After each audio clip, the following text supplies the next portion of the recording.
I was practicing TM for 12 years, and then I went to Fairfield. I worked for you. She was my boss.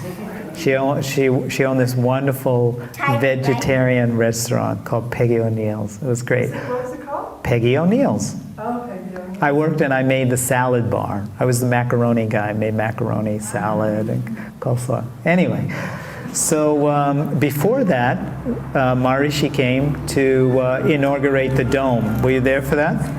And there were, it was a structure where we were going to meditate, and there was this building that wasn't built yet. So the walls weren't up, but the frame was up. And there was a stage in there. And this would have been like December 28th, just after Christmas. And it was freezing in Iowa. It must have been 40 below with the wind chill factor, freezing. And people wearing heavy parkers and hats and gloves and boots. And these three pundits are on the stage and they're chanting Rig Veda. And they have to put electric heaters near them, and they're giving them blankets, and they're shivering. This is their first time out of India. And there's this one pundit on the stage, and he has a very small mustache, and his hair is up to here, and he has these beautiful almond-shaped eyes, and he does not want to take any blanket. He's just there with his silk. And I wanted to jump on the stage because I felt like I wanted to take care of him. I wanted to do something. And every time he wouldn't take a shawl or anything, I would just feel like this angst. And then finally they put a shawl on him, and I just was like, oh, thank God. You know, I just felt relieved. And I just remember being so cold. And then Maharishi came out, and there was this inauguration that happened. And then later that day, we were going to do our meditation. We were in the field house in those days. And I was walking to where the meditation was. I had a backjack under my arm and, you know, all the paraphernalia we carry with us. And this white Cadillac drove around the campus. And the three pundits, who I refer to as the panditos, they were in the back of the car, and this guy with the beautiful eyes and very fair, he was on the edge, and he was looking out the window. And I just caught his eyes. And when I caught his eyes, something happened to me. I just started to cry. I mean, really cry, like one of those noisy, and, you know, mucus coming out and tears. And it just affected me. Why and what happened, I don't know. And then I went to the program and I did my meditation. I just remember my meditation was so deep. And I saw him again in India. I went to this Vedic science course Maharishi had, and there was several thousand people there, and he was on the stage. And I met him. I said one or two words to him. And then a friend of mine, Claire Atkins, she was in the Santa Monica Food Co-op, and I was shopping for wheat-free, sugar-free, taste-free cookies. And we collided, our carts collided. And she told me about Ravi Shankar, and she said, oh, this thing and this program, and this is fantastic, you have to do it. And I don't know what she said that made me resonate with it, but it was like, I have to do this. And I just marked the days on my calendar for 3 months, waiting for him to come to Santa Monica. And he came. Chris Reed, who's in the back, he was at that talk as well.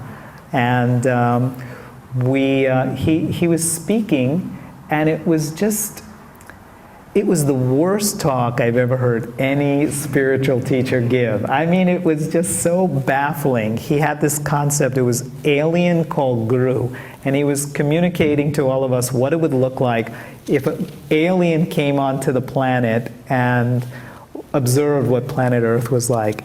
That was like how he was looking at life through his eyes. It just didn't work. And nobody really was getting anything out of the talk. And I remember asking a question. I had a little pocket recorder. I recorded it, and I saved that. And I asked a question about Dharma, of all things. And he answered my question. He wouldn't answer anybody's question, but my question he answered. And I got annoyed that he answered my question. People were getting annoyed that he wasn't answering their question. I got it, well, why do you answer my question? But anyway, and then afterwards, I just went up to him and I said, my meditations weren't going so well. And he said, take the course. So I did, and it was remarkable, you know. And what was so cool was that Guruji taught it, and that we all got to just sit with him. There were less people in my course than are here in this room. There were 11 of us, and it was during Guru Purnima, my very first course. And it was very special. We got to go back to the house with him and interact with him. And then at the end when he left, was that the first course? Yeah. So he taught one course, and then we drove him around, and we went to the beach with him. And he was walking with us, and he was telling us that we had all been with him in a previous life, and asking us if we remembered. I said, no. And something strange was happening to me. I didn't know why, but I was in love with this guy. And I knew he liked me. I didn't know he liked everybody the same way he liked me, but I knew he liked me. And now I realize everybody has that experience with him. I thought it was just us. And I didn't know what was going on, because I was always attracted to women, still am. But here I was in a relationship with this guy with long hair and a beard, and I was in love with him. Like, it was, how am I going to tell my parents? And then we were driving back from the airport, and I remember Chris was in the car with me, and I had all these tears because he had gone on the plane, and I didn't want Chris to see me crying. And so I just remember holding back, and it was just so hard to drive, and all I could think about was him. And then the next weekend, I went and did the course again. And he was in Santa Monica. I couldn't handle him being in San Francisco and I was here, so I did the course again. And Chris was like, oh, I'm not going. And when the day of the course came, there he is, Chris comes too. So we were both in the same place. Do you remember that? Yeah, Judy had to go take it. Judy took the course with me, but you weren't going, but you showed up. And Guruji was very pleased when he saw us all walk into the room. And now, mind you, the whole time I don't get that he's an enlightened master. And I know he's this cool guy with long hair and a beard that I met in Iowa, but... So he was the Pandit? He was the Pandit, yeah. Yeah. And I recognized that as soon as he walked into the room. Oh, it's him.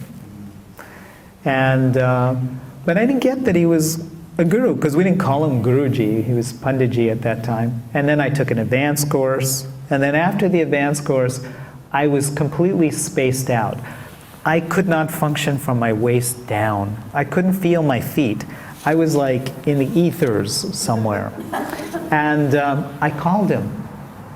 I had his phone number. He was staying in New York. And I couldn't reach him, and I left a message for him. And then the next day I called again, and somebody answered the phone, and they said, hello? And I said, hi, I'd like to speak to Panditji. Who's calling? This is Michael, I'd like to speak to Panditji. Yes, speaking? No, Panditji, I'd like to speak. Yes, who's calling? It was him, but his voice was so high, I couldn't tell. I thought it was a woman. This goes on for like 5 minutes. But it was like an Abbott and Costello kind of routine, you know?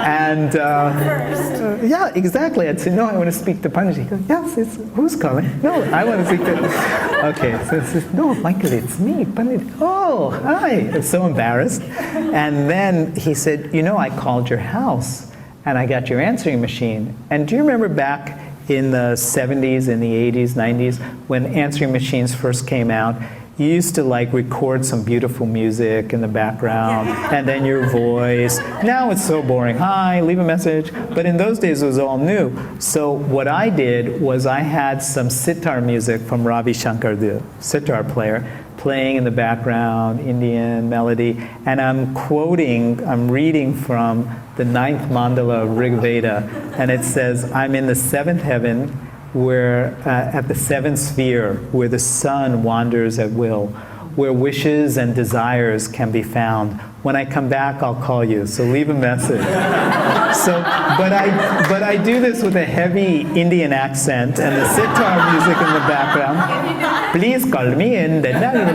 So, but, you know, like I'm a guru. That's the message. And then Guruji, I'm talking about on the phone. He says, "Oh, I heard your message. I felt like I was in the heavens."